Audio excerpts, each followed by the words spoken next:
Everyone, bakit pa tayo magyeyewa kung meron naman akong Yahoo?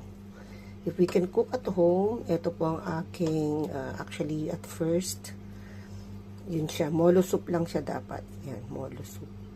Then I changed my mind, kulang pa kasi yung noodles sa molo na nagawa ko.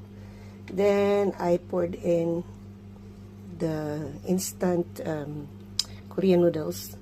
Then, my favorite tofu, cheese tofu, and portobello mushrooms. Lahat ng meron ako dito sa ref.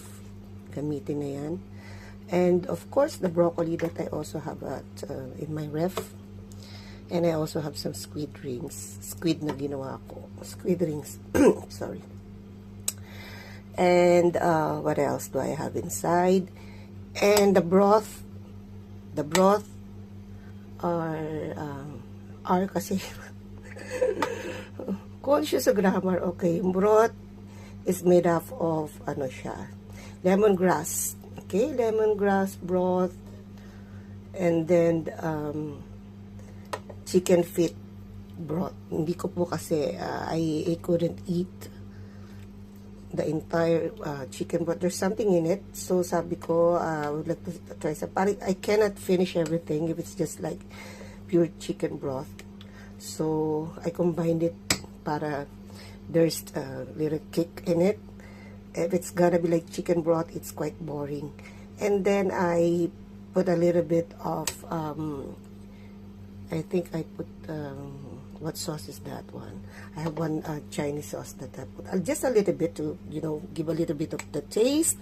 And then, the powder that comes with the instant noodles, hindi ko siya nilagay because it's quite spicy. Even the dried vegetables, I didn't include kasi hindi naman siya too.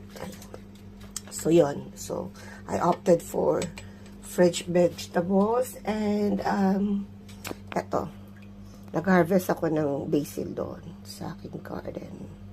And I'm having my lemongrass tea as well with the squeezed lemon and honey.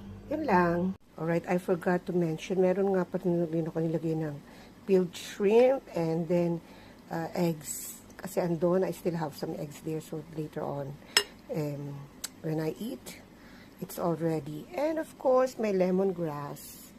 Yan.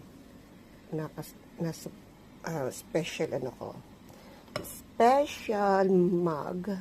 Whatever it takes.org. Thank you so much, Lord, for